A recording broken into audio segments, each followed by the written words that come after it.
एक बार फिर से स्वागत है आप सभी का Manoj study centre YouTube channel पे। गुड इवनिंग, गुड मॉर्निंग सभी को, गुड मॉर्निंग सभी को, जय हिंद सभी को, वंदे मातरम। एक बार देखिए सभी लोग वॉइस वगैरह चेक कर लीजिए, अब तक वॉइस क्लियर आ रही है। चलिए यहाँ पर देखेंगे क्वेश्चन नंबर, पहले नंबर का देखिए, आपको यहाँ पर जवाब देना है। सर इसका राष्ट्रीय उद्यान यहाँ पर कहाँ पर स्थित है, यहाँ पर आपको कमेंट करना है, राइट आंसर क्या होगा। चलिए सभी लोग यहाँ पर कमेंट करिए, सर इसका राष्ट्रीय उद्यान जो है कहाँ पर आपका स्थित है। तो आप कहेंगे सर ये जो स्थित है आपका कहाँ पर है, ये आपका राजस्थान में है। याद रखिएगा राजस्थान यहाँ पे बिल्कुल करेक्ट आंसर आपका हो जाएगा, बिल्कुल सही जवाब है। अगला प्रश्न आपके सामने है। यहाँ पर देखिए अगला प्रश्न आपसे पूछा गया है, प्रसिद्ध लोकगीत कजरी कहाँ का लोकप्रिय है। बताइए कजरी जो लोकप्रिय है ये कहाँ का है। आपको यहाँ पर कमेंट करना है, राइट आंसर आपका यहाँ पर क्या होगा। चलिए सभी लोग यहाँ पर कमेंट करिए, आंसर आ चुका है। अपने उत्तर प्रदेश कह रहे हैं, बिल्कुल सही है, उत्तर प्रदेश का ही है, यूपी का है। नेक्स्ट प्रश्न बताइए। यहाँ पर देखिए अगर हम बात करेंगे कजरी लोकगीत की उत्पत्ति मिर्जापुर में मानी जाती है। कजरी लोकगीत सावन के महीने में गाया जाता है, जब सावन का महीना आएगा तब ये गाया जाता है। और इसमें क्या है कि वर्षा ऋतु का वर्णन है ना, वर्षा राधा कृष्ण की लीलाओं का वर्णन आपको देखने को मिलेगा कजरी वाले में। आगे बढ़ेंगे, अगला प्रश्न आपके सामने है, लैक्टिक एसिड क्या है। चलिए यहाँ पर आपको कमेंट करना है, लैक्टिक एसिड क्या है। यहाँ पर सभी लोग कमेंट करिए, राइट आंसर आपका क्या होगा। चलिए यहाँ पर देखिए हमारे भी जवाब आ चुका है, बिल्कुल सही जवाब बताया जा रहा है। कह रहे हैं जो लैक्टिक एसिड आपका है, कह रहे हैं ऑप्शन नंबर आपका पहला ही होगा। यहाँ पर कह रहे हैं 3 कार्बन वाला अणु है, जो कि बिल्कुल सही आंसर आपका है। 2 नहीं भैया, 3 कार्बन वाला है ना। यहाँ पर आप देख सकते हैं लैक्टिक अम्ल 3 कार्बन वाला अणु होता है। कुछ अम्ल उसके स्रोत एवं रासायनिक सूत्र यहाँ पर हमने बता रखा है। जैसा कि आप लोग जानते हैं साइट्रिक एसिड, साइट्रिक एसिड होता है नींबू संतरा इनमें होता है आपका, इसका फार्मूला भी लिखा हुआ है C6H5O7 करके। ब्यूटारिक अम्ल खट्टे मक्खन वगैरह में पाया जाता है, ये सब आपके लिखे हैं फार्मूले। हाइड्रोक्लोरिक एसिड का जठर रस HCl होता है। फार्मिक एसिड चींटी के डंक में पाया जाता है, इसका फार्मूला HCOOH होता है। लैक्टिक एसिड जो होता है खट्टा दूध दही। अब ये फार्मूला अगर हम बात करेंगे C3H6O3, C3H6O3 है ना, O3। तो इसमें कार्बन कितने हुए, ये 3 अणु हो गए है ना। तो याद रखेंगे लैक्टिक एसिड का फार्मूला C3H6O3 होता है। तो कार्बन कितने हुए 3, हाइड्रोजन के 6, ऑक्सीजन के 3। इनमें से कौन सा, ये सब प्रश्न पूछे गए हैं, सब एग्जाम के प्रश्न है पूछे हुए है ना, सब एग्जाम के पूछे हुए प्रश्न ये। हाँ हाँ बिल्कुल करा देंगे। इनमें से कौन सा पौधों की वृद्धि मापने के लिए प्रयुक्त उपकरण है। यहाँ पर देखिए कहीं कहीं एक्सप्लेन करना पड़ता है, तभी थोड़ा समय लग जाता है। तो यहाँ पर आंसर क्या होगा आपका, क्रेस्कोग्राफ हो जाएगा है ना, क्रेस्कोग्राफ हो जाएगा यहाँ पर, बिल्कुल सही आंसर है। अगला प्रश्न आपके सामने, इनमें से किसे मिल्क मैन ऑफ इंडिया कहा जाता है। मिल्क मैन ऑफ इंडिया जिसे कहा जाता है उनका नाम है भैया वर्गीज कुरियन है। इन्हीं को भैया मिल्क मैन कहते हैं, श्वेत क्रांति के जनक कहते हैं। अगला प्रश्न बताइए, मनोरा किला कहाँ पर स्थित है। कमेंट करिए सभी लोग, मनोरा का किला कहाँ पर स्थित है ना। मनोरा का किला कहाँ पर है, तो आप कहेंगे सर ये मनोरा किला तो पूछ लिया, बहुत आसान प्रश्न है। आप कहेंगे सर ये तो तमिलनाडु में है, तमिलनाडु में बिल्कुल सही जवाब है ना, तमिलनाडु में। याद रखिएगा आंसर आपका बिल्कुल सही है। अगला प्रश्न है, भारत के संविधान का कौन सा अनुच्छेद राज्यपाल की नियुक्ति से संबंधित है। राज्यपाल की नियुक्ति के बारे में अगर हम कहेंगे तो आप कहेंगे सर ये जो नियुक्ति है अनुच्छेद नंबर 155 में आपका कहा गया है।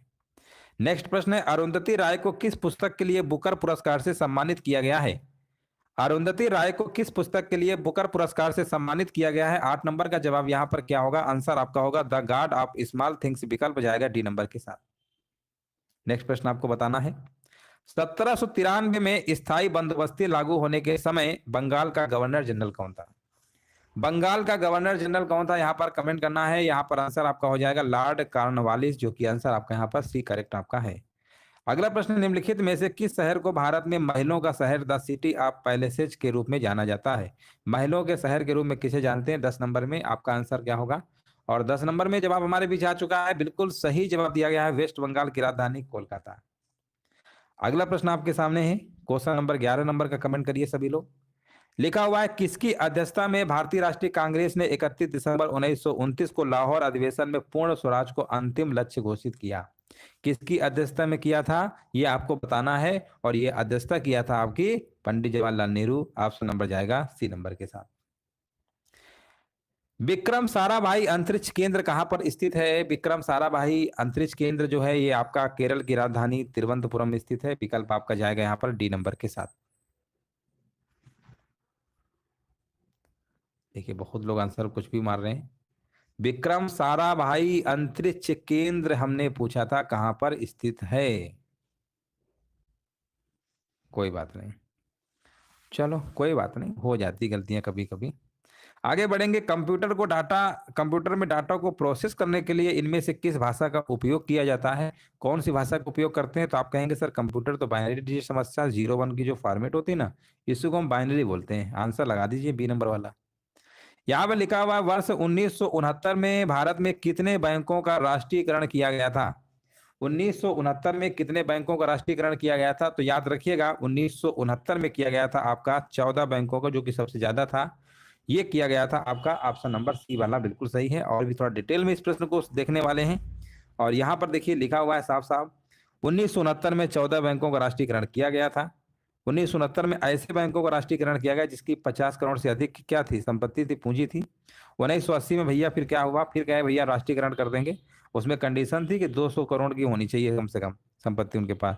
तो 6 बैंकों का, यानी 1980 में 6 बैंकों किया गया था। 1980 में कितने बैंकों किया गया था? 6 बैंकों किया गया था, याद रखना 6 बैंकों का। 1993 में न्यू बैंक ऑफ इंडिया का विलय पीएनबी में कर दिया गया। 30 अगस्त 2019 को 10 सार्वजनिक क्षेत्र के बैंकों का 4 बड़े सार्वजनिक क्षेत्र के बैंकों में विलय कर दिया गया। वर्तमान में जो भारत में सार्वजनिक क्षेत्र के बैंकों की संख्या घटकर 12 हो गई है। सबसे बड़ा एसबीआई है, निजी क्षेत्र का बैंक सबसे बड़ा एचडीएफसी है ना। और दूसरा सबसे बड़ा बैंक पीएनबी आपका हो गया है। 2011 की जनगणना के अनुसार भारत में महिला साक्षरता का लगभग कितना परसेंट था? आपको बताना है यहाँ पर। महिला साक्षरता का प्रतिशत लगभग कितना था? ये आपका था कितना था? 65.46%। ऑप्शन नंबर डी आपका सही है। हाँ 1980 में कह रहे हैं 6 बैंकों का हुआ था, बिल्कुल सही है। 1980 में 6 और 1969 में 14 बैंकों का। बहुत बढ़िया, बिल्कुल सही है। ये प्रश्न है आपके सामने, भारतीय राजनीतिक प्रणाली के तहत इनमें से किसमें महिलाओं के लिए आरक्षण की व्यवस्था प्रदान की गई है? तो महिलाओं के लिए जो प्रदान की गई है ये आपकी की गई है पंचायती राज संस्थान, लगाइए सी नंबर। यहाँ पर आप देख सकते हैं पंचायती राज में 73वां संविधान संशोधन 1992 में पंचायती राज को संवैधानिक दर्जा दिया गया। और ये पंचायती राज के विषय में 11वीं अनुसूची संविधान में जोड़ा गया है।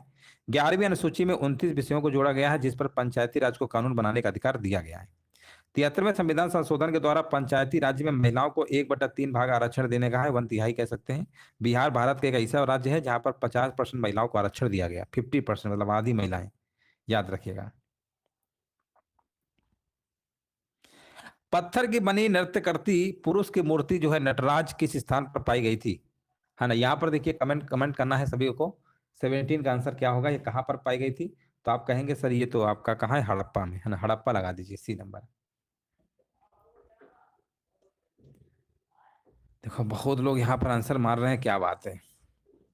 पत्थर की बनी नृत्य करते हुए पुरुष की मूर्ति नटराज किस स्थान पर पाई गई थी, ये हमने प्रश्न पूछा था। आप लोग सब लोग आंसर आजकल सब लोग आंसर गलत क्यों लगा रहे हैं, है ना। मतलब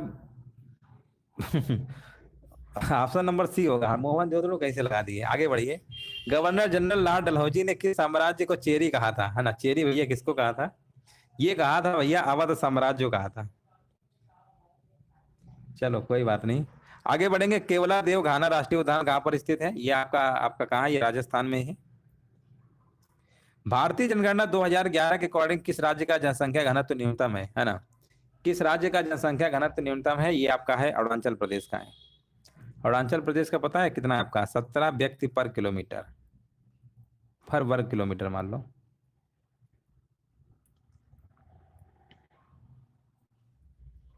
देखो लिखा भी है यहाँ पर, सबसे कम है सिक्किम का 86 व्यक्ति पर वर्ग किलोमीटर आपका है।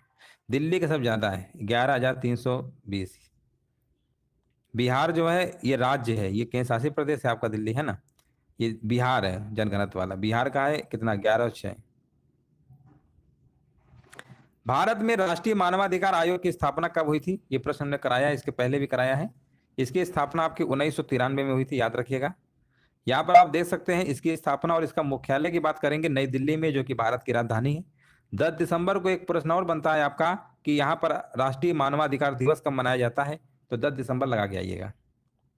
अगला प्रश्न है, भारत में 1770 में स्थापित पहले बैंक का नाम क्या था? 1770 में जो स्थापित हुआ था पहला बैंक, उसका नाम था बैंक ऑफ हिंदुस्तान। विकल्प आपका यहाँ पर आपका बी नंबर सही होगा। देख सकते हैं 1770 में स्थापित पहले बैंक का नाम बैंक ऑफ हिंदुस्तान था। बैंक ऑफ हिंदुस्तान नाम से प्रथम बैंक स्थापित किया गया। यह बैंक 1830 में भैया बंद भी हो गया था। इसके बाद 1865 में पहली भारतीय स्वामित्व वाली इलाहाबाद बैंक की स्थापना हुई आपकी।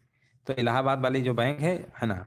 और 1935 में क्या हुआ? भारतीय रिजर्व बैंक ऑफ इंडिया की स्थापना हुई। ये प्रश्न बहुत बार पूछा है कि आरबीआई की स्थापना कब हुई थी, तो 1935 में। और इसका राष्ट्रीयकरण कब किया गया था भारतीय रिजर्व बैंक का? 1949 में। स्थापना याद रखिएगा आरबीआई की 1935, राष्ट्रीयकरण 1949, दोनों याद रखिएगा, दोनों बार प्रश्न पूछा गया है। भूमध्य सागर को लाल सागर से जोड़ने वाली कौन सी नहर भैया जोड़ती है 23 नंबर में? तो ये आपकी कौन सी है? सुएज नहर है आपकी। भारतीय संविधान के किस अनुच्छेद के तहत सार्वजनिक नियोजन के मामलों में अवसरों की समानता की गारंटी जो है प्रदान की गई है? ये प्रदान जो की गई है आपकी अनुच्छेद नंबर आपकी किसमें है? 16 में। अनुच्छेद नंबर आपका 16 यहाँ पर बिल्कुल सही आंसर आपका है। प्रसिद्ध बाघा बॉर्डर कहाँ पर स्थित है? बाघा बॉर्डर की हम बात करेंगे तो अमृतसर में स्थित है। ऑप्शन डी लगा दीजिए। कैश मेमोरी कहाँ पर स्थित होती है? कैश मेमोरी की अगर हम बात करेंगे तो ये आपकी कहाँ होती है? Central processing unit, CPU. Crochet की राजधानी क्या है? क्रोशिया की राजधानी क्या आपको बताना है ना। क्रोशिया एक देश है, और इसकी एक बार प्रश्न पूछा गया था क्रोशिया की मुद्रा कौन सी है? तो कहीं कहीं किसी किसी बुक में आपको कुना भी मिलेगा। कुना अब आपकी नहीं है। 2023 में भैया क्रोशिया ने यूरो को अपना लिया है मुद्रा। कौन सी मुद्रा अपना लिया है? यूरो को, है ना। यूरो को अपना लिया। पहले इसकी मुद्रा क्या थी? पहले आपकी इसकी कुना थी। पहले क्या थी? कुना थी, कुना, है ना। पहले क्या थी? कुना। अब कौन सी है? यूरो, है ना। इसकी राजधानी आपकी है सी नंबर। देखो हेलसिंकी लगा दे रहे मतलब जो मन में आएगा, है ना, वो आंसर आप लोग लगा देंगे। फिनलैंड की राजधानी है हेलसिंकी। फिनलैंड थोड़ा पूछे थे, क्रोशिया पूछे। आगे बढ़िए। ब्रिटिश शासन के दौरान भारत का अंतिम गवर्नर जनरल और पहला वायसराय कौन बना? तो पहले भैया बने थे लॉर्ड कैनिंग। निम्नलिखित में से किस शहर को पूर्व का स्कॉटलैंड कहा जाता है? पूर्व का स्कॉटलैंड जो कहा जाता है, शिलांग को कहा जाता है, मेघालय की राजधानी। नेताजी सुभाष चंद्र बोस अंतर्राष्ट्रीय हवाई अड्डा कहाँ पर स्थित है? हाँ ना, ये कहाँ पर है आपका? ये आपकी वेस्ट बंगाल की राजधानी कोलकाता में स्थित है।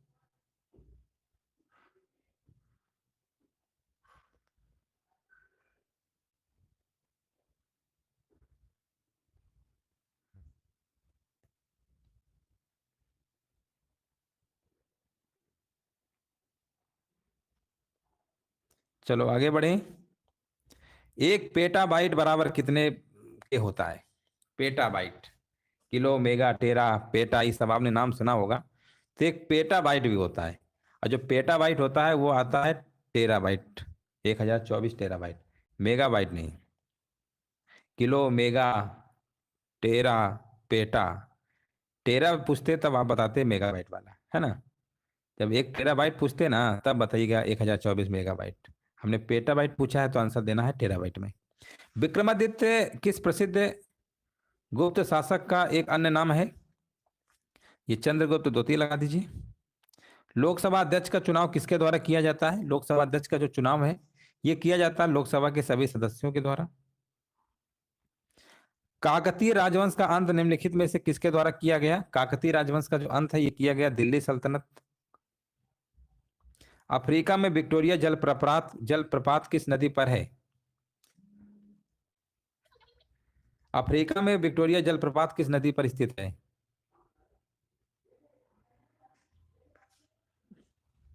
आंसर क्या होगा? आंसर आपका हो जाएगा विकल्प नंबर 1 के साथ, जेम्बेजी। अगला प्रश्न है यहाँ पर बताइए, राज्य विधान परिषदों के गठन के लिए जो प्रावधान है भैया कौन से उसमें अनुच्छेद में है भारतीय संविधान के? तो ये आपका है अनुच्छेद नंबर 169 आपका होगा। भारतीय चुनाव आयोग की स्थापना कब हुई थी? सभी लोग कमेंट करिए, भारतीय चुनाव आयोग की स्थापना कब हुई थी? 25 जनवरी को हुई थी क्या? 1950 को? हाँ, 25 जनवरी 1950 को हुई थी। उदयन ने मगध की राजधानी को किस शहर से हटाकर पाटलिपुत्र स्थानांतरित किया? है ना, उदयन ने मगध की राजधानी को किस शहर से हटाकर पाटलिपुत्र स्थानांतरित किया? 38 नंबर बताना है। 38 नंबर का जवाब यहाँ पर क्या होना चाहिए? आंसर आपका होगा यहाँ पर राजगीर। अगला प्रश्न बताइए, कौन सा भारतीय हवाई अड्डा दुनिया का प्रथम हवाई अड्डा है जो पूर्ण तौर पर सौर ऊर्जा संचालित है?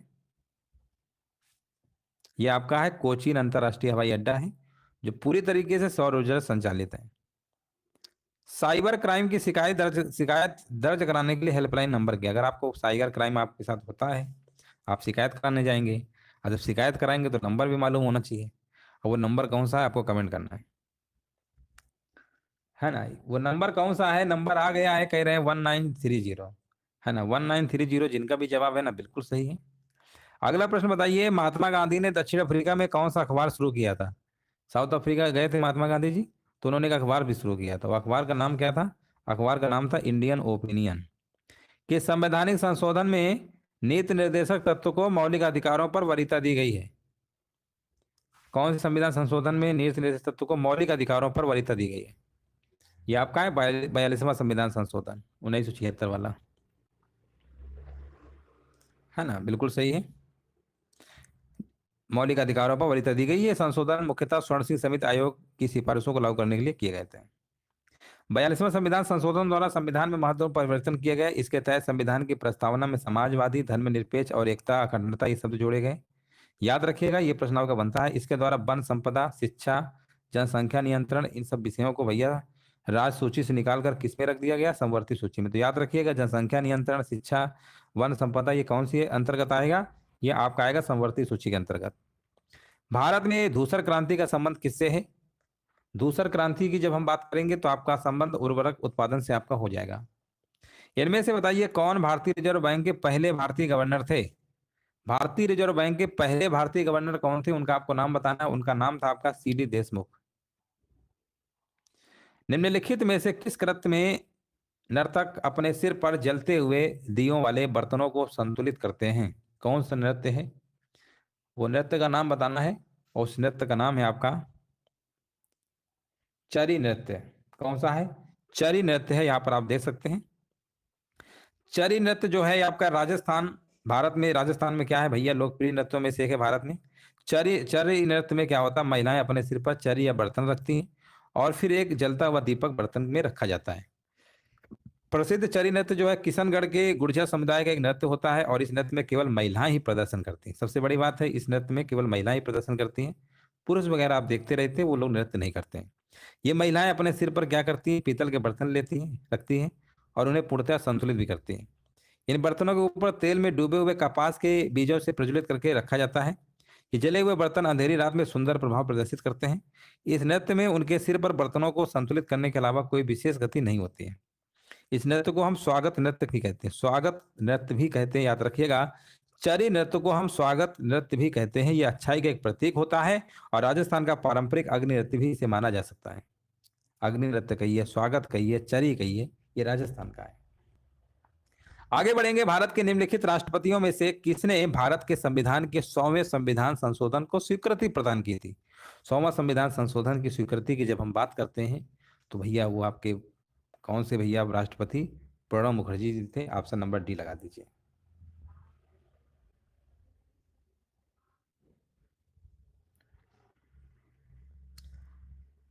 अगला प्रश्न है, आपको यहाँ पर बताना है। यहाँ पर आप देख सकते हैं प्रणब मुखर्जी जी ने किया था 100वां संविधान संशोधन, अभी हमने बता ही दिया था। और ये जो संशोधन था, ये आप याद रखिएगा, भूमि सीमा समझौते संबंधित था। भूमि सीमा समझौते संबंधित था, याद रखिएगा। निम्नलिखित में से कौन भैया राष्ट्रकूट वंश के शासक थे? बताइए, राष्ट्रकूट वंश के शासक कौन थे? उनका नाम था आपका, कई सारे शासक थे आपके, कृष्ण प्रथम भी थे, ध्रुव भी थे, है ना, गोविंद तृतीय भी थे। राष्ट्रकूट वंश की हम बात कर रहे हैं, ये सब तो थे ना, तो ध्रुव वाला लगा दीजिए, बस हो गया। मलेशिया के प्रधानमंत्री कौन बने? बताइए, मलेशिया के प्रधानमंत्री कौन है? मलेशिया के प्रधानमंत्री कौन है यहाँ पर आपको बताना है ना। मलेशिया के प्रधानमंत्री इस समय कौन है? 48 नंबर कह रहे हैं अनवर इब्राहिम। मलेशिया के प्रधानमंत्री कौन है भैया? अनवर इब्राहिम है।